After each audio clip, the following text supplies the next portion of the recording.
So universal franchise and India's electoral system, we are going to do the textual question answer and let's explore question answer. Okay, so let us start. So the first question is, why is universal adult franchise important for a healthy democracy? So universal adult franchise is essential because it upholds equality, encourages participation, ensure accountability and strengthen democracy. It protects rights and strengthens national unity. Without it, democracy becomes limited and unequal. Next question. What is the meaning of secret ballot and why is this important in a democracy? So a secret ballot means that a person's vote is kept private. No one else can see who they voted for. It protects voters from pressure, threats or influence by others. People can vote freely and honestly without fear, which ensure fair and independent elections, a key part of a healthy democracy. Next question, give example of direct and indirect election. So direct election, Lok Sabha election in India, citizens directly vote to elect their members of parliament. And indirect election, Rajya Sabha, election in India, members are elected by state legislative assemblies, not directly by the public. Next question, how is the election of members to the Lok Sabha different from that to the Rajya Sabha? So we will take the four features. The first one is the method of election, second one is the voters, third is the representation and fourth one is the term of office. So method of election, Lok Sabha, members are directly elected by the people of India. The voting system used is first past the post. It means whoever gets the votes, they will win. And Rajya Sabha, members are indirectly elected. The system used is proportional representation by means of a single transferable vote. Voters, Lok Sabha, all eligible citizens of India vote. Rajya Sabha, only elected MLAs of the respective state or union territories vote. Representation, Lok Sabha, represent the people of India. Rajya Sabha, represent the states and union territories. Term of office, Lok Sabha, members are elected for 5 years unless dissolved earlier. Rajya Sabha, it is a permanent body and is never dissolved. 1/3 of its members retire every 2 years. Okay. Now, what is in your view are the advantage of the EVM over paper ballot? So these are the advantage of EVM machine over paper ballot. So EVM give instant result, reducing the time taken to count votes from days to just a few hours. EVM eliminate invalid votes as the voter can only press one button clearly for one candidate, reduce the chances of invalid votes. EVM is easier to use for both voters and polling staff. No need to print, transport and store large quantities of ballot papers.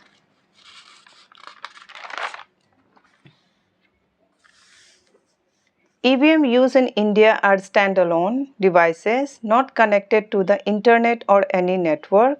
Sealing, randomization and multi-level checks further ensure security. It enhances security and tamper resistance. EVM reduce paper usage which is significant in large-scale elections. EVM allow only one vote every few seconds, slowing down fraudulent mass voting. Voter verified paper audit trail adds an extra layer of transparency. So these are the 7 advantages of EVM over ballot paper. Next question. Voter turnout has been declining in some urban areas of India. What could be the reason for this trend and what steps can be taken to encourage more people to vote? So the reasons are many urban voters, especially the middle and the upper class, feel detached from politics. Voting day is seen as a holiday or weekend getaway, not a civic duty. Lack of awareness is also one of the problems. That is, people may not know how or where to vote or may not be aware of the candidate and issues. Young first-time voters may not be properly guided or encouraged. Sometimes name missing from the electoral roll is a common complaint. So these are the some common just reason for the declining of voter turnout in some urban areas. Let us see some steps to encourage more urban voter participation. So first of all is the awareness campaign. Conduct regular public campaign, TV, radio, social media to explain the importance of voting. Focus specially on first time voters and urban youth. Use of technology. Improve online service for voter registration, checking name in the electoral roll and finding polling booths. Apps like Voter Helpline by the Election Commission can be promoted more actively. Ease of voting. Allow early voting, weekend voting or postal ballot for urban voters away from home. And community engagement is also there. That is, resident welfare association, colleges and local groups can organize voter drives, help people register and locate their polling station. Okay, so these are some steps that can encourage more urban voter participation. Now next question is, what do you think a proportion of seat in the Lok Sabha is reserved for scheduled caste and scheduled tribe? Write a short note.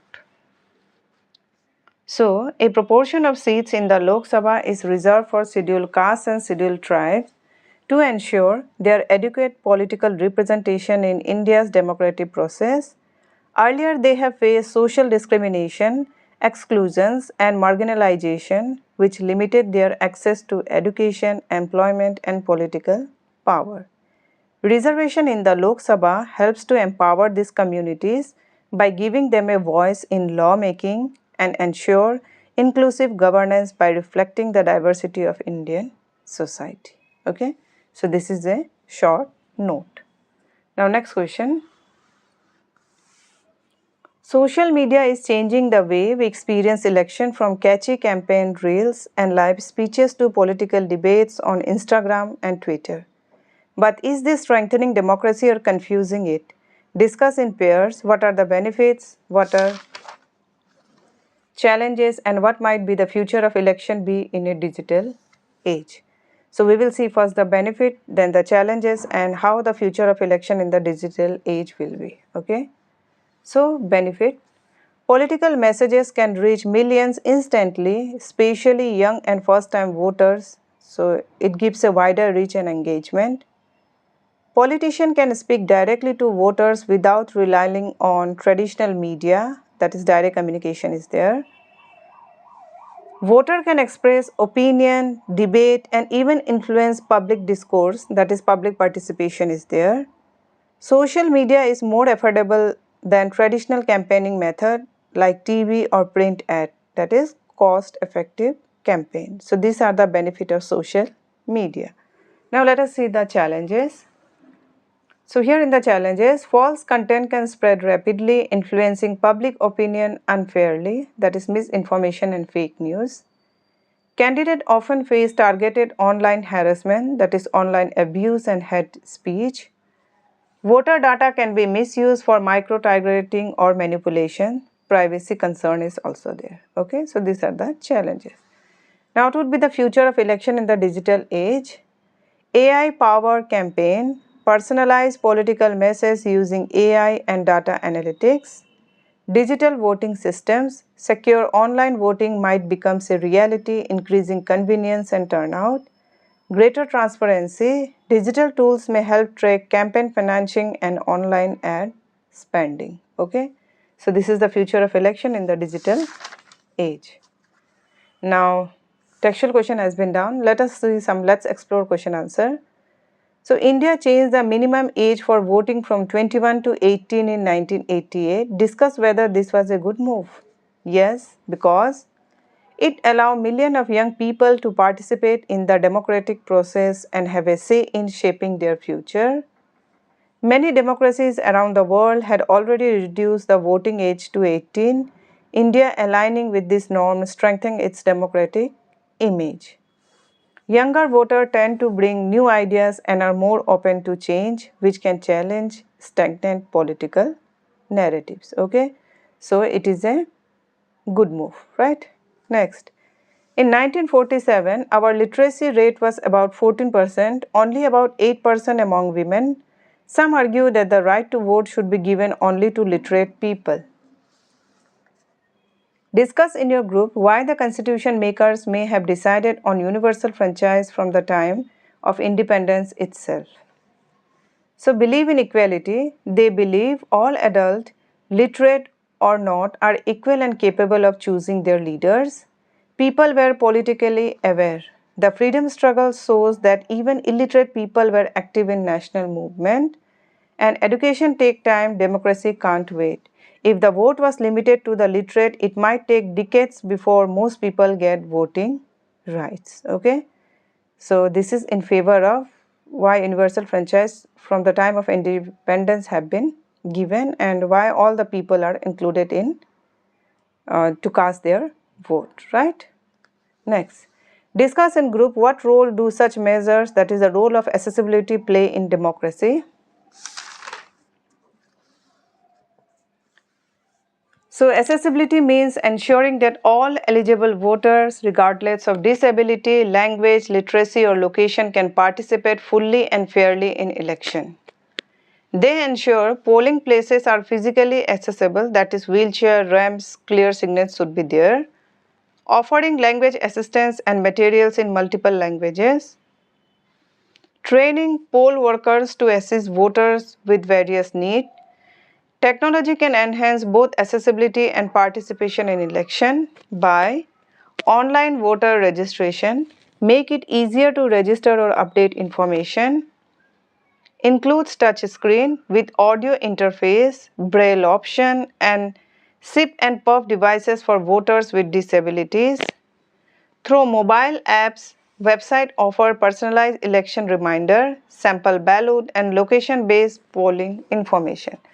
So this is the technology that can enhance both accessibility and participation in election.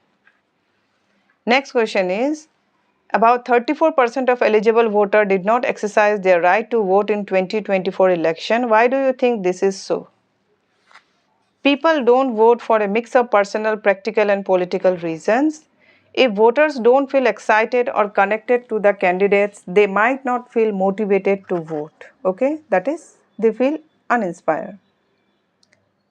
People may be too busy with work, other responsibility, health issue, lack of transportation or being out of town can also prevent voting, that is personal circumstances. Long lines, limited polling places or inaccessible location can discourage participation. And some people feel their vote doesn't matter or that the system is corrupt or broken, right? So these are the reasons that they did not participate in 2024 election. Now, what are the most important aspects of the election process in this caslet? So, page number 125, right? So, here school election has been described. So, first of all, clear rules and guidelines. All students should be informed about the election process, eligibility criteria and campaigning rules. Equal opportunities to campaign. Candidates should be given the same opportunities and platform to present their ideas and goals. Secret ballot voting. Voting should be done privately to avoid peer pressure and ensure honest choices. Transparency in counting vote. The vote counting process should be clear, possibly with witness, to maintain trust in the outcome. Next, why was it important to have a secret ballot? So when votes are private, students can choose the candidate they truly believe in rather than feeling influenced by friends, classmates or popularity. It also protects students' right to make their own choices without pressure or fear of judgment. Next, what consideration might the student have had while exercising their choice? Candidate ability to represent all students fairly, not just a certain groups of friends. Candidate past behavior and involvement, showing dedication to school activities or helping others. Candidate leadership quality, confident and capable of leading others. And then candidate communication skills and listening skills. Do you think the student have any responsibility after Gurmat was elected as the class representative? If yes, what are they? Accept the outcome even if their preferred candidate didn't win. Give Gurmat a chance to do her job and help her to succeed by cooperating, sharing ideas, stay involved, give feedback and holding accountability. What was the role that Ms. Usha played? Why was it important? Set the election date, create the schedule and ensure all steps are followed properly. Clearly explain the rules for nominations, campaigning and voting. Monitoring campaign activity, that the campaign is fair, respectful and within the guidelines. Preparing the voting area, provide ballot paper and ensure secret, honest voting. Count votes with witness to ensure the results are accurate and trusted. Announcing the result and congratulate all participants. Encourage students to accept the result gracefully and support and advise a student leader after the election to help them perform their role effectively. Okay, so this was the role of Miss Usha, and for this reason it was important. Now, why was it important for Miss Usha to organize a braille ballot paper for Neha? It ensured that visually impaired Neha can participate equally and independently in the election process. It helps other students learn the importance of accessibility and treating everyone with fairness. Next question. What would happen if many students in the class choose not to mark a preference, if they don't cast the vote? Okay. So election result may not represent the true opinion of the whole class. Some students may feel disconnected from the outcome, leading to less cooperation with the elected candidate. Students miss the chance to have a say in decisions that affect them. Next. VVPAT EVM system have been used in countries like Namibia and Bhutan with support from Election Commission of India. Okay, it is there in the page number 130. So let us see. Namibia was one of the first African countries to use Indian EVM. The Election Commission of India provided technical assistance and training to help Namibia implement the system smoothly in their election. Bhutan. Bhutan has also used Indian EVM in its election. The Election Commission of India provided machines, training and support to the Bhutanese Election Commission. Now, what is its significance? It shows India's leadership in election technology, highlights the trust in Indian EVM and VVPAT system, demonstrate India Election Commission of India's global role in promoting free and fair election. Next, what do you think this might be violation of the code of conduct? Some picture has been given there, and as for it, the question has been asked. Okay, so candidate distributing saris and household appliances, that is inducement or bribery of voters, possible violation. Use of offensive or inflammatory languages, misuse of official machineries, government resources, and giving bribes, that is the corrupt practice under election law. All of these actions are clear violation of the Model Code of Conduct, which is enforced by the Election Commission during election in India. Next, when is the next election in the region where you are located? So just visit your official Election Commission of India, because it varies from area to area, from the location and the states. Okay. Go to the upcoming election or election schedule section, and you can also check the state level Chief Electoral Officer website. Example, CEO Maharashtra, CEO Tamil Nadu. So in this way also you can check the upcoming election of your area. Who are the MP and MLAs of the constituency you are located in? So you can ask your parents or look at your voter card if available at home and search online. Okay, you will get the information about this. Now, what are the concern of the MP and MLA respectively? So concern of an MP, that is the Member of Parliament at national level, representing public interest in Parliament, debating and passing laws on subjects like defense, economy, education, foreign affairs, bringing central government schemes and funds to their area, bringing up matters affecting their constituency, example, railway, connectivity and inflation. MPs must address constituency needs while thinking about national priorities. So this is the concern of an MP, that is the Member of Parliament at national level. So concern of an MLA, that is the Member of Legislative Assembly at the state level. State laws and policies, debating and passing laws on education, health, transport, agriculture, that is stately subject. improving roads, water supply, schools, healthcare in their area, using the MLA Local Area Development Fund for small public projects, resolving issues of power cut, drainage, ration card problems, etc., questioning and debating how the ruling party uses state fund and policies. Okay, so these are the concern of the MP and MLA respectively. So this much for the chapter Universal Franchise and India's Electoral System. I have tried to cover the textual, and let's explore question answer. I hope somehow this is going to help you while going through the chapter and preparing these chapters. Okay, so thank you for watching until the end, and this much for this video.